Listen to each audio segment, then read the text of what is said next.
And we're ready. All right, I'm going to call the meeting to order of the May 28th, 2024 City of Springfield Historic Commission regular meeting. We're going to start with roll. I am present. Vice Chair Swinton Harris. Present. Commissioner Fribley, not present. Commissioner Helmer is not present. Commissioner Donovan. Present. Commissioner Wood. Present. And Commissioner Howard. Present. All right. That is a quorum of 5. So has everybody seen the agenda? Have the agenda if they want it.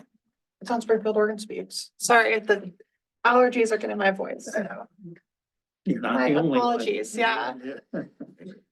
Hoping the rain will help. Is there any objection to approving the agenda? Seeing none, the agenda stands approved. I'll let in Commissioner Helmer. I'll just go. No.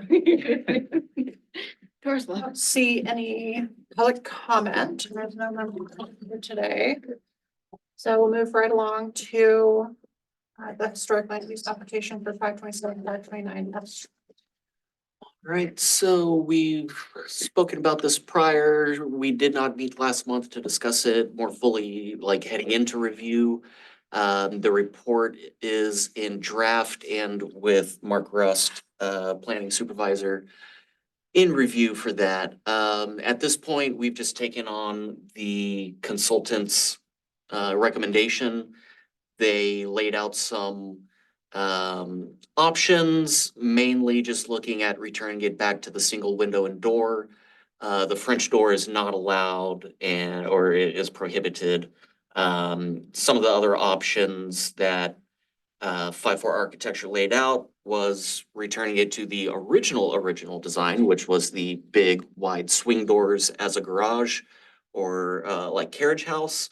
And then option B or C, if you want to think about it that way, is to play around with that design sub, maybe create a feature that would look like it had big swinging doors or some kind of framing that would convey that, but still have just a normal person door.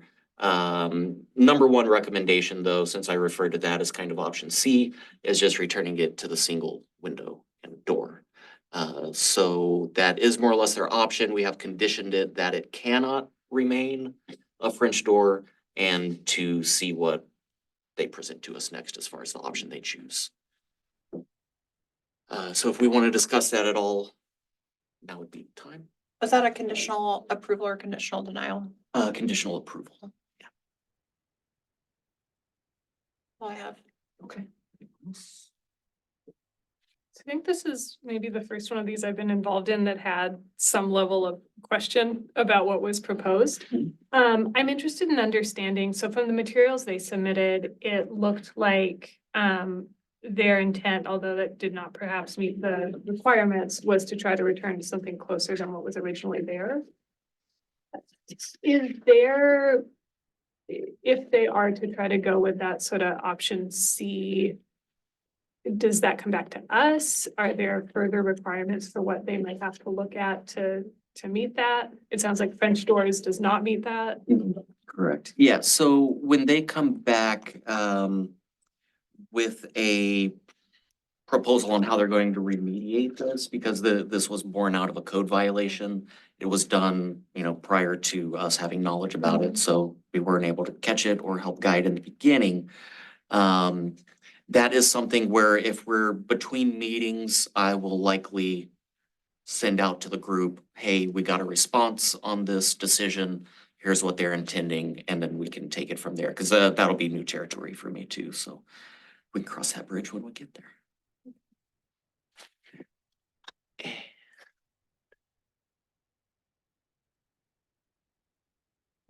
See anyone? Camera should be on. It was working earlier. Let's see. We cannot see you, Charlotte. Can you hear us? Yes, I can hear you. Okay.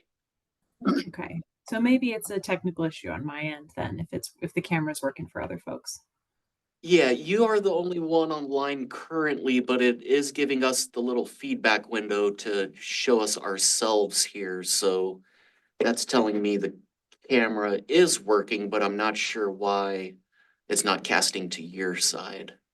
Okay, I'll work on it on my end. It might be a problem with this computer. Okay, no problem. Let us know if anything doesn't change or if it's becoming a problem. Thank you. You're welcome. And then the other, Yes, and then the other property, so I did get a request. This is the old General Hospital building. The owner purchased it about 5 years ago, and they have raised concerns about the height of the railing here. It's only about 20 inches high when you're actually standing on the flooring on either level here. I think rightfully so, more of the concern is on the second floor. They are looking at options. We haven't received an application yet, but they're looking at options to bring it up to code. They had initially proposed the cabling that tends to go, through these joists and stuff here that would give an effective height without cutting into or modifying the structure in any way that would take material off or modify material.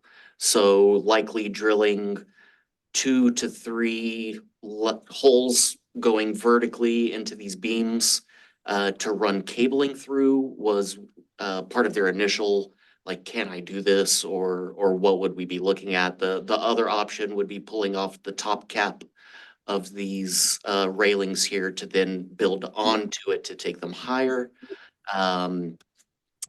I said I would bring it to the commission and we can discuss it now to help guide an application if one is required in the future.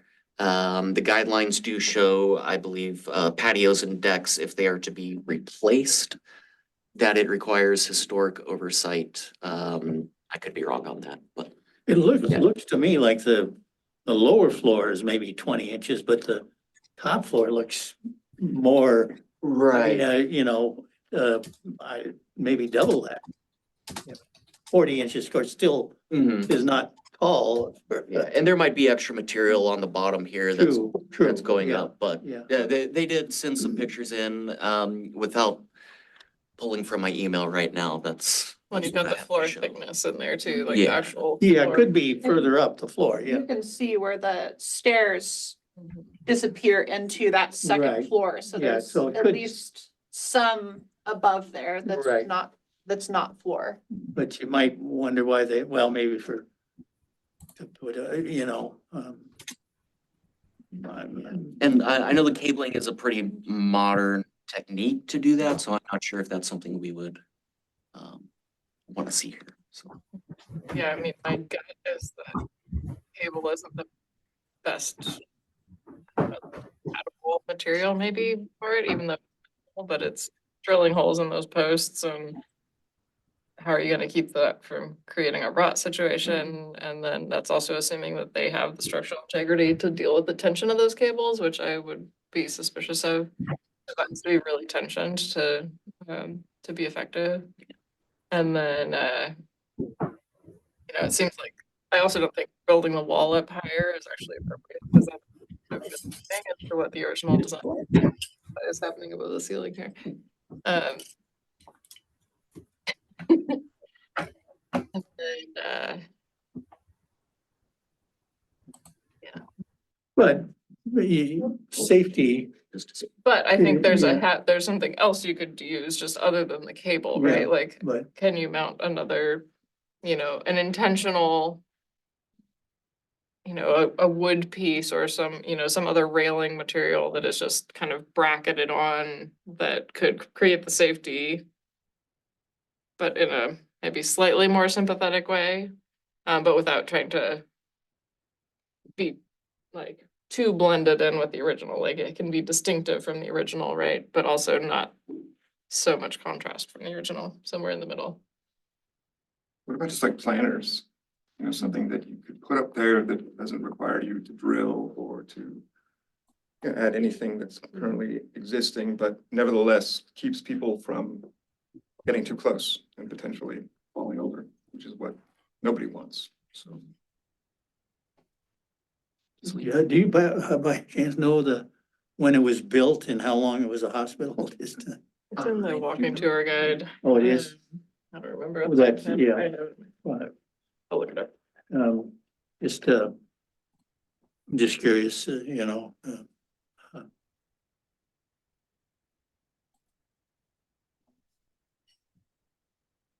I'd be interested to hear what, our consultant might have to kind of suggest too on that.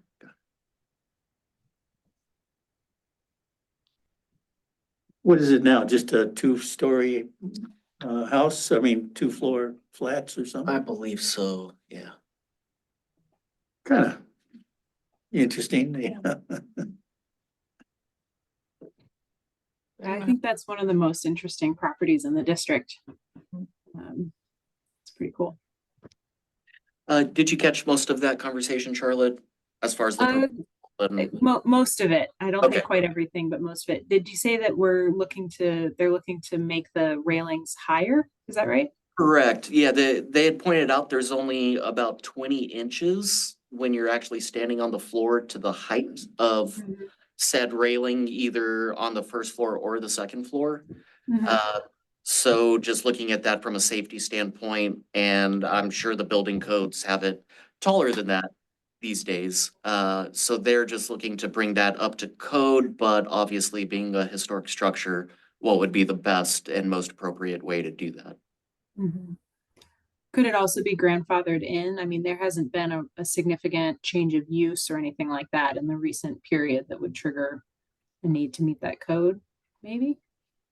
Yeah, I'm not sure. I'll have to look into that through the building permit side of things. Well, it sounds like Okay. it's not being triggered by a code thing. It's being triggered by the owners wanting to add a Yes, railing. yes. Commissioner Sosa. Right.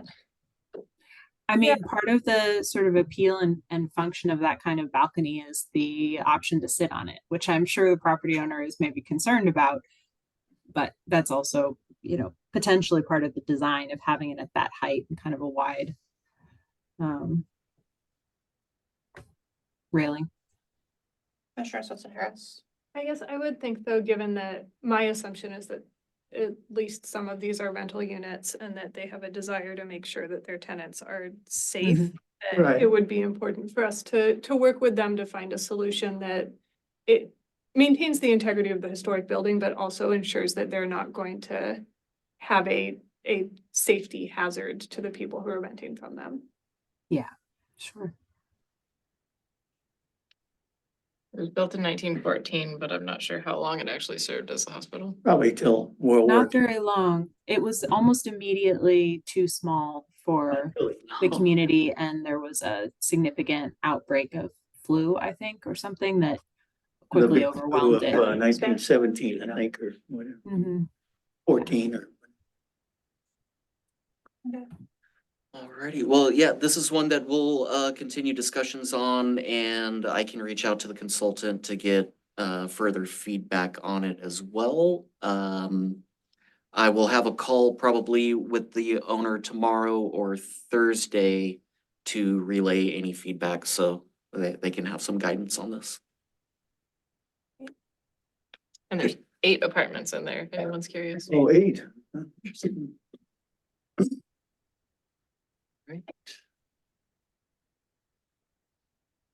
All right, moving right along. We have. Sorry. Sorry for the rain. We have a proposal from. Well, okay, I guess I'll give background. Back when Christina was here and back when we had our Indigenous history presentation. She discussed potentially, so I'm trying to get out my iPad because it has some notes here. Potentially getting a report on Indigenous history from Dr. Lewis, the Indigenous history of Springfield. She talked to him then and mentioned it to some folks recently on the museum committee. And they're wondering if we would be interested in trying to get together a group to make that happen. There's also right now, every year, the museum does the illumination exhibit, which is basically highlighting marginalized groups in Springfield. And this year's is going to be Indigenous voices. And so it would be timely, and we had a little less than a year ago, Dr. Lewis talking to us about it. It would be in total about $5,000, but the actual division of costs hasn't been decided at all. I was talking to Tom about where money from our end might come from, and the place that seemed, I think, the most natural was the tree piece. Just given timelines, this is a little more certain. I think the tree, what our role will be in either Tree City or the tree medallions is a little more up in the air, I guess is how I would say it. And so that is basically what I know. After we have our conversation here, if we decide we wanted to do that, I would get back together with the museum folks and see kind of what they want the next steps to be. And if not, then I'll let them know too. I guess just gonna. That would be fine. And find out what, you know, Sure. where's the harm, I guess. Sure, yeah. Sure, Susan Harris. I think my only question, just to make sure this is the right place for us to find funding for this in, I believe the tree piece was additional money we got granted. And I think I had asked at a previous meeting and then completely forgotten to follow up on, what the, requirements around, because we were given additional money, us, delivering on the project we described in that request for additional money. I think that would be the only piece I'd want to make sure we were good on before we commit anything. I talked to Tom a little bit about this. I wouldn't go back to the museum until essentially we have word from SHPO that we can direct this money this direction, because I don't want to get them moving through their processes without us getting through ours first. But as Tom kind of pointed out to me earlier, it was kind of just, we're just given extra money in this like pretty generic, like, if you want extra money, feel free to ask for it. And so, it's a little, Yeah, I don't think it's as hard of a topic as the rest of our work plan was, asking for specific funds for specific topics, RLS, ILS, all of that stuff. So being that it was additional funds, it sounds like there's some wiggle room. So until we take this to the next step of, okay, this is something the commission has agreed upon, that we want to transfer those funds from a future tree project, which I think is poignant. As the city goes, we're not there yet with Tree City USA. It could be some time. So if we want to put that all together in conjunction with similar projects, we can put that one on hold, and this one is coming up. It's ready to go. Museum's ready to go.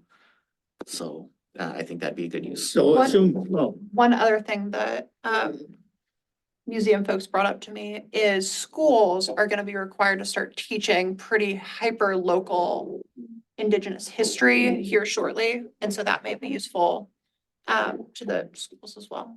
I think that speaks more to the usefulness of those funds than the tree project at this point anyway. So I'll point that out to SHPO when the time comes. Commissioner Helmer? So I think this is great. I know I am the like one who is pushing for the tree project, but I am totally game to pivot if anybody's worried about that. And I think this is very timely, and definitely like anyway, like we have opportunities to team up with the museum and really do a broader, community education and like impact piece. Like this is like what we should be doing, like they already have a huge momentum on this project, and we can teach people about trees anytime. So this, I think, is absolutely fantastic, and even I would vote that if you know, if there are any other areas of our previous grant application where we could take little bites, you know, out of other educational, you know, pots or whatever, you know, like SHPO has historically been very flexible as long as we just tell them what we want to Yeah. do. And it's a cool thing. They're like, oh yeah, of course, you know, so I think as much money as we could carve out of some of our other little maybe nebulous, you know, mailers or whatever other things we thought we threw in there, like we should just do it, support them as much as we can, yeah. Well, So besides a couple of trees last a couple 100 years anyway, so we got True. plenty of time. Unless we cut them down. Yeah, well, yeah, it's true. Yeah. And we do have the, Or the frost get, or the freeze Yeah. gets them. we do have some education funds that we have historically kind of cobbled together at the end to try to find projects at the end of our grant cycle, Oh, so. we did the David Lewis. Yeah. Right, that's- yeah. So I guess maybe it.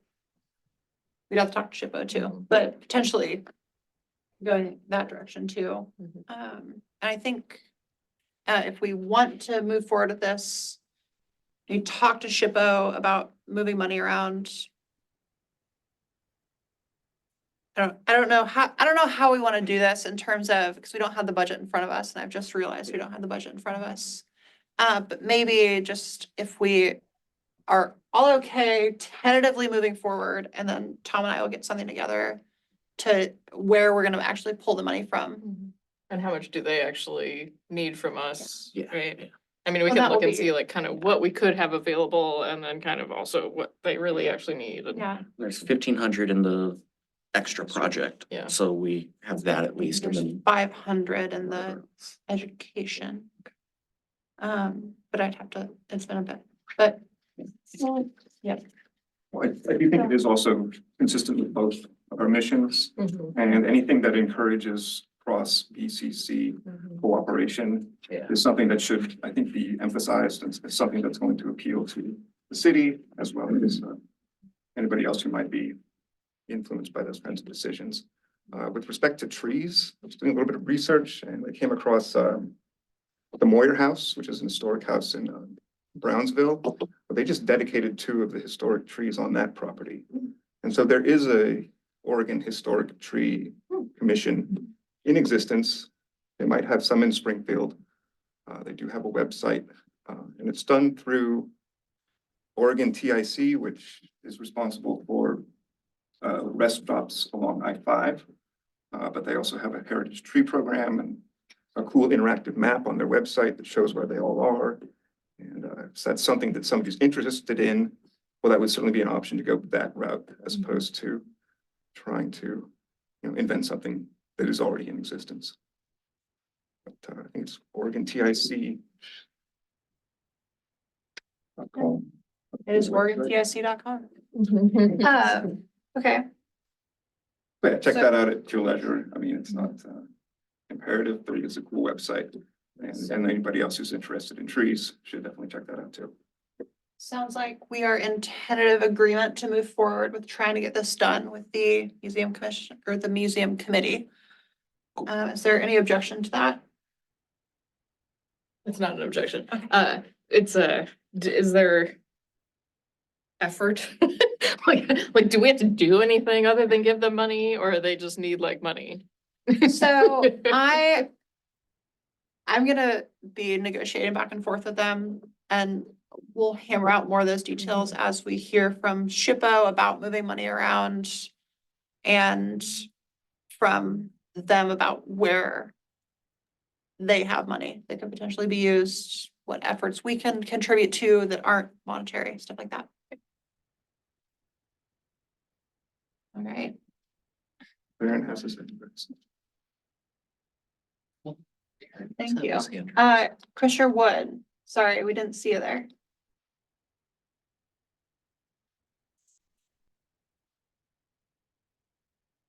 And we can't hear you if you're talking, Taryn.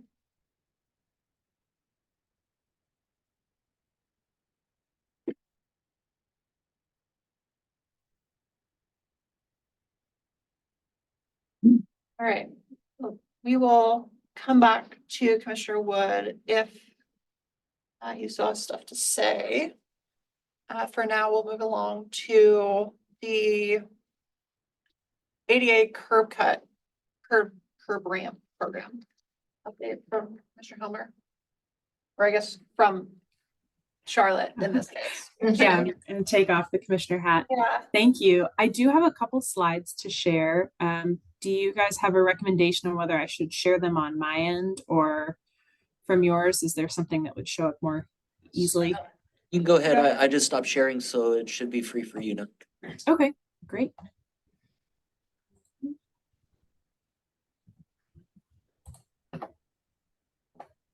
Gosh, sorry, my technology is giving me all kinds of trouble today.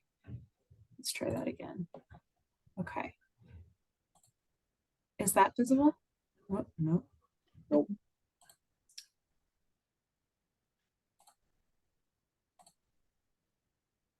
How about now? Perfect. Yes. Okay, great. So thank you for putting this topic on the agenda.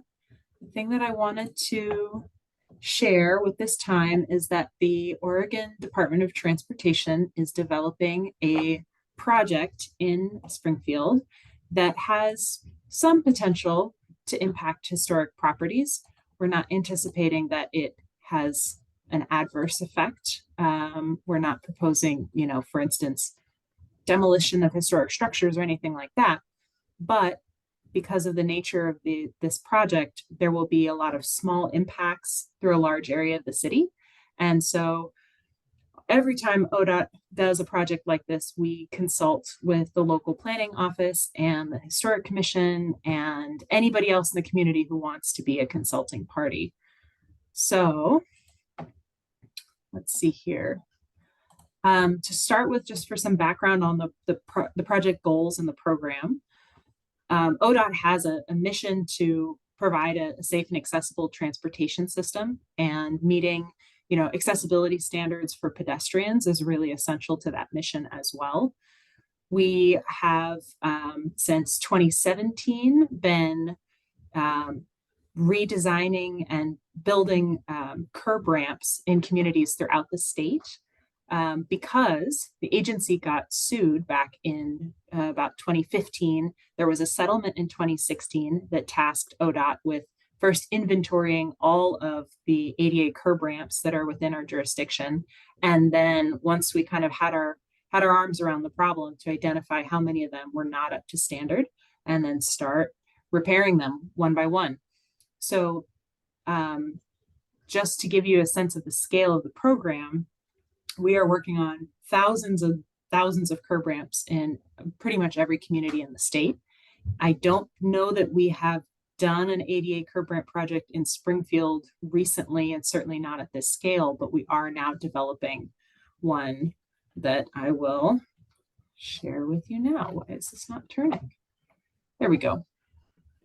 The map that you see here shows all of the street corners where we are potentially reconstructing those street corners to bring them up to accessibility standards.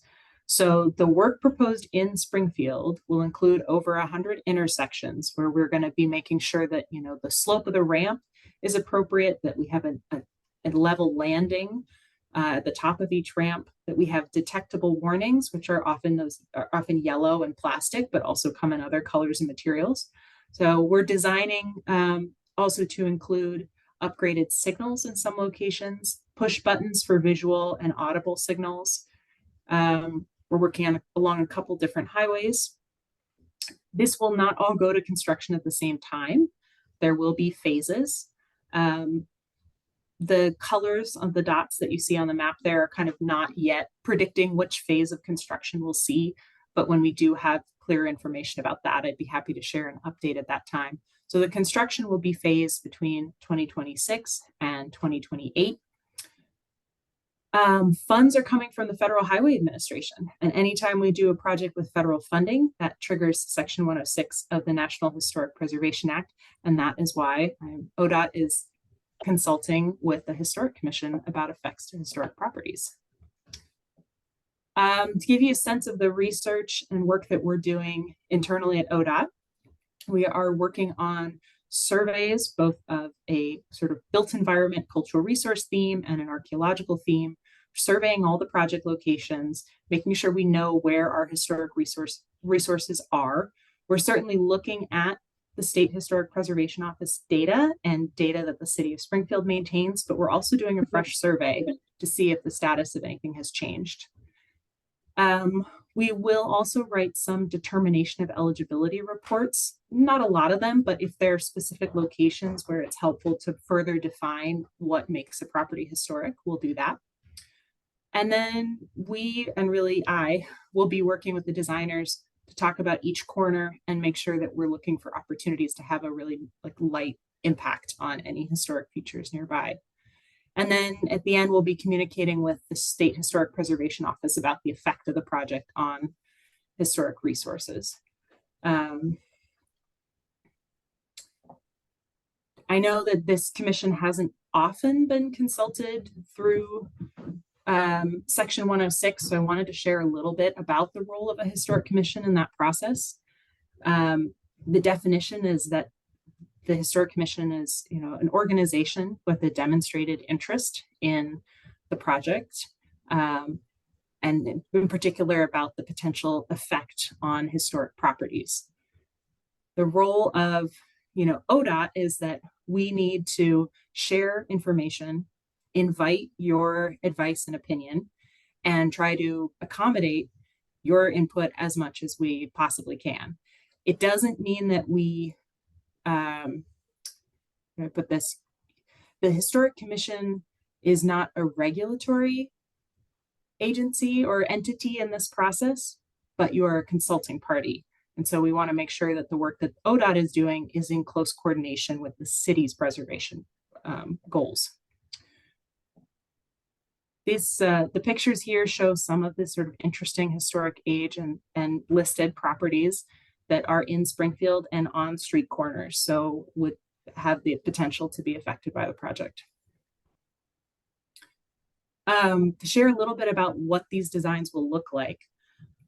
The visual impact is mostly bright white, brand new concrete. It can also be the colors of those yellow detectable warnings. We have other colors and materials that we can use, but yellow is considered the highest standard for accessibility, especially for low vision and blind pedestrians. So we recommend yellow, but there's other options that could be discussed if there's any concerns. We also, introduce sometimes new continental striping at crosswalks, some hardscaping, which sometimes looks like stamped concrete or, rocks embedded in the concrete. Sometimes there's rock mulch or planted bark.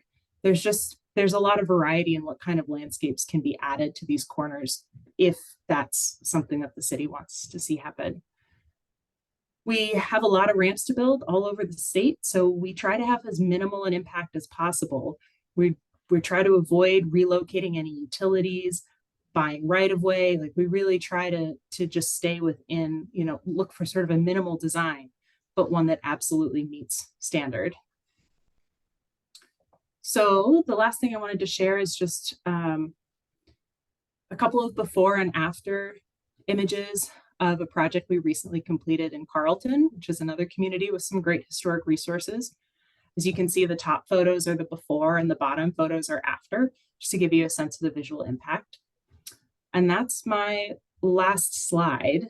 So, I think sometime in the next month or so, I'll be getting the draft baseline report back from our architectural historians. And at that point, I'd love to come back and share what they found, what they recommended, and kind of see what your thoughts are about the potential impacts of the project. Any questions? No question. Talk a lot about protecting existing historical features and characteristics, but is there any plans to potentially include new artwork or new aesthetic features moving forward with these redevelopments? Right, it's an interesting question. Because the work is directed by a lawsuit and a settlement agreement, and because of the source of the funding, we are very limited in what we can add to the scope of work. That said, we can always consider ideas and see if we can make it happen, or see if we can kind of leverage the opportunity with maybe other funds or another project that's coming through. So we do like to kind of be aware of those opportunities or goals and then see if we can make it happen. But it will totally depend on kind of the details of the project as we get further along. Are there any particular kind of installations that you have in mind? None that come to the top of my mind, but I think something that would be simple and cost effective, yet nevertheless have an impact. Potentially even just a plaque or a marker that highlights that particular area, provides some historical information about it. Would be a small thing that nevertheless could have a potentially big impact. Great. It seems to me the two pictures on the left, the top one before and the bottom one after, it looks like they extended the crosswalk a little bit to make it a more traffic calming device where you, so that seems to be an improvement to me, to the, you feel like you're entering downtown, to my opinion. So Yeah. that's probably something you can do. And I don't yet know where those curb extensions or bulb outs will be proposed, but it's often a solution that our designers recommend, because getting the slopes right to meet accessibility standards, often, you just need the space to get the geometry to work, right? And if there's a zero setback building, or there's a property where, acquiring right of way is not advised, or not feasible, then a curb extension is another way to get the space that you need to meet standard. It also has the benefit of shortening the crossing distance, which is, just makes it that much easier for the pedestrians to get. It just shortens the distance where they're exposed to traffic. So those might be proposed at some locations. Yeah, your pictures on the right are a good example of that, right? Where there's just no room on that one building above, Yeah, like to try to get the ramps in there. yeah. I guess process wise, on our end, I am, because we've been talked to about it before, I'm hesitant to give ODOT feedback that isn't run through the city, frankly, because they have told us do not communicate with other government entities without running it through the city. I guess, I don't know the timeline on that. Yeah, that would be good to know timeline. I guess once we get the next report back to see exactly what they're planning, that would be helpful. Charlotte, have you spoken with Michael Liebler at all in the city? I have not, but I'm sure other folks on my project team Okay. have. Yeah, he would be a key person involved in that, I would think. Okay, will you say the name again? Because I could reach out to him about, I guess my question is, would it be helpful for me to work on kind of clarifying whether the commission can provide recommendations, or is that something that you want to do? I guess I would be hesitant to get you involved on the city side. Mhm. Because I'm trying to respect keeping you away from the city stuff. For this one. If it's ODOT to city and not with the commissioner hat on. I get, yeah, if like, it's ODOT to city, yeah, that's fine. Just in a professional capacity. Yeah, They could be in I contact. guess I should say that's fine, but I'm happy to do whatever's effective and useful. Yeah. I'll reach out to you with that through official lines then to your ODOT email. Okay.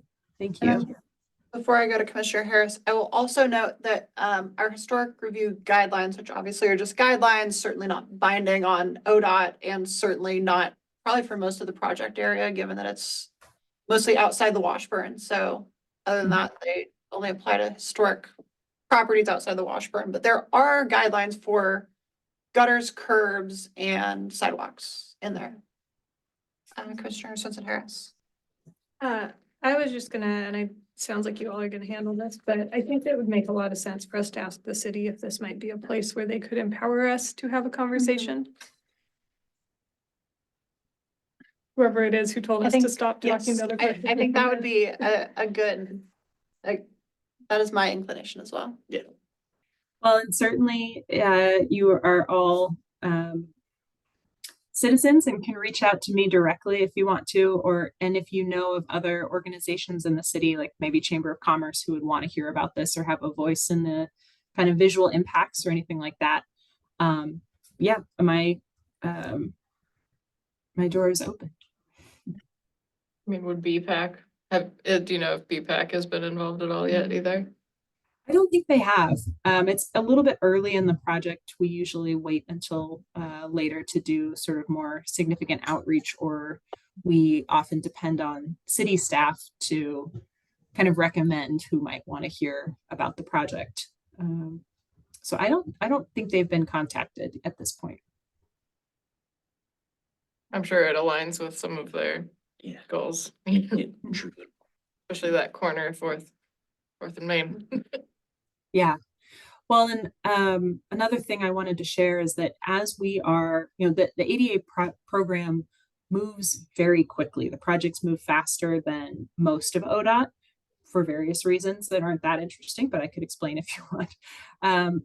Because of that speed, and because these effects tend to be, or impacts tend to be minor and mostly visual, we have approval from the State Historic Preservation Office to, when in doubt, just treat a building as if it is historically significant, right? Rather than spending a lot of time and money investigating the history of each property.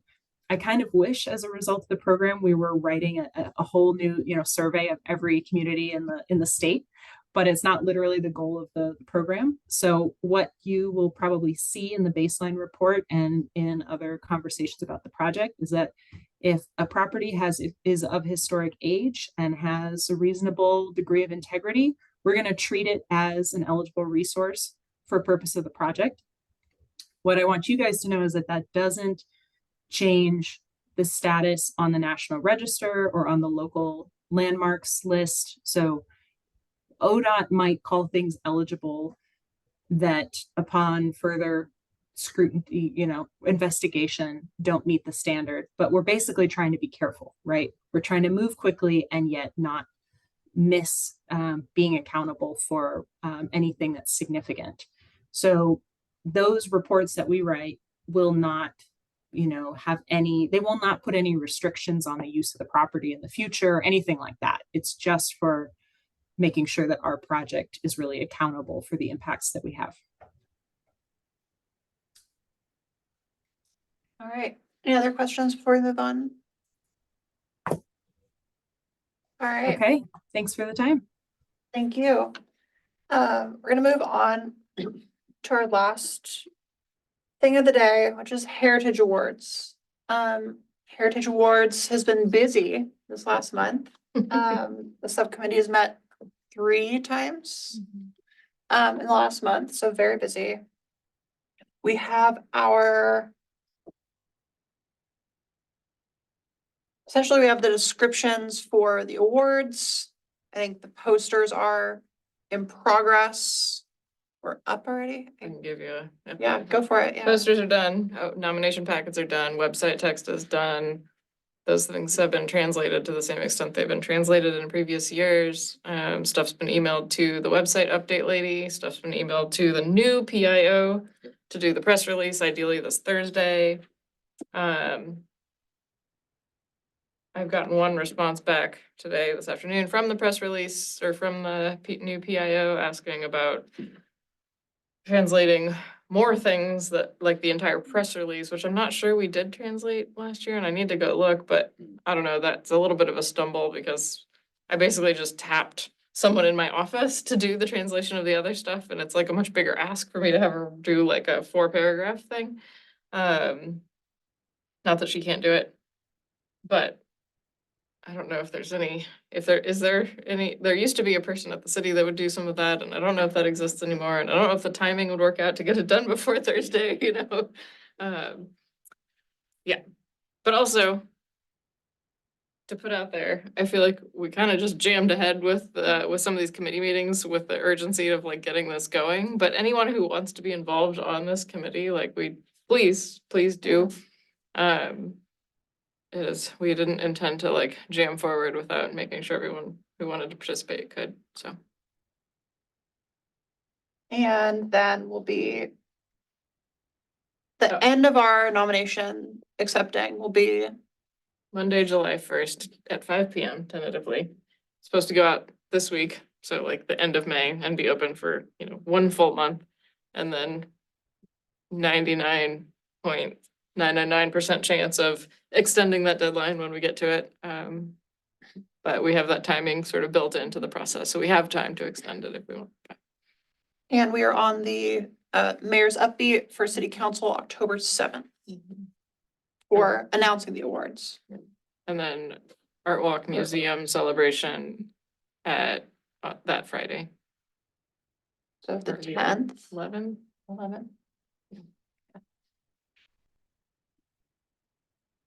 Any questions from anyone?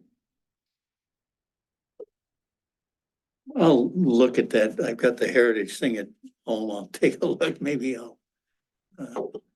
Yeah, and please, once we get it actually launched, everybody think about and brainstorm and like who would be, somebody that you could nominate or suggest that they nominate themselves or suggest to somebody that they nominate someone else, but just like, we really need people to know that this exists and be excited about, submitting for it. And yeah, if everyone, at least in the group, got somehow fostered one nomination in some capacity, that would be extremely helpful. Can be a house, it can be a Certainly, person. I live out in Jasper Meadows. There's not a lot of heritage homes out there. Well, it's also for, it can be educational projects, it could be, outreach projects, it can be, things that some of these community groups are doing around town to, foster, potentially, like this illumination project that the museum's doing. It's a little tricky because the museum's obviously part of this whole thing, but, somebody that was maybe part of that project, or, it could be, people who are just making impacts in the community around heritage, right? As well as historic homes and other buildings, like it's not just for Yeah. a nicely restored Washburn home. It's broader. Well, certainly if you know anyone with nicely restored Yeah, Washburn that's also, homes, yes. feel free to invite them to apply. Yes, yes. Or a craftsperson who works on those homes, right? Like, for example, there's the lady in the Glenwood, in the big red building in Glenwood that does beautiful wood window restorations. And, there's a lot of craftspeople that are fostering stewardship of these homes, right? That would be good candidates. All right, well, seeing nothing else, I think we're gonna call this meeting adjourned at 5:18 on May 28th. Charlotte. Chair, never mind. I'm so sorry. I wanted also to make sure that everybody knew that someone amongst our team here was a winner of the 2024 Standout Heritage Volunteers in Oregon Award from the SHPO. So that is our own Jenna Fribley. Congratulations, Jenna. So they were in particular calling out her great work with the museum and also with the some significant documentation projects and the Heritage Awards Committee. So I just wanted to shout out that. Thanks, Charlotte. Actually, I do have one other thing. The Springfield Chamber is doing a time capsule. And they're doing a call for suggestions of things, as well as, I was gonna bring them, they have all these little scribbly form, like pages that you can like write messages that are gonna go in the time capsule about like, like messages to yourself it's a 25-year.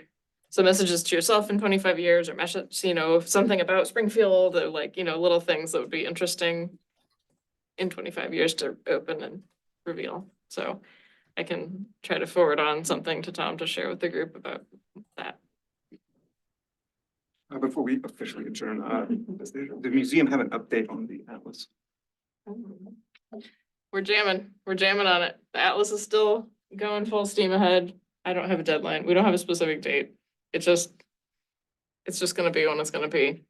But it's really cool, so that's exciting. And every time we meet about it, which is like weekly, we have like a 3.5 hour Wednesday night work session and we just go through word by word and picture by picture, and we're doing like edits, and it ends up rabbit holing into these like insane fact checking sessions, which is why it's taking so long. So we're like, oh, but actually that bridge landed 20 feet south of there. Like, is that the thing? You know, where was that? And so we end up just on these huge tangents, but then we end up adding a bunch more content and it makes it so much better. So that's why it's taking so long. It's like 230 pages now. But you know, we're on our last chapter of that editing, but then we added one more chapter. But then that's the final chapter, and it's like an insane timeline of like all sorts of crazy facts and fun things. So yeah, it's coming. It's coming. It's coming. And we are, once we get like kind of this 99, 95, 98% draft done, we're going to be soliciting previewers to like, you know, help make sure we didn't do anything dumb, and fact check anything or any glaring errors, you know, and just readability and all that. So if anybody's interested, let me Okay, now for real, know. 5:21. Have a good night, everybody.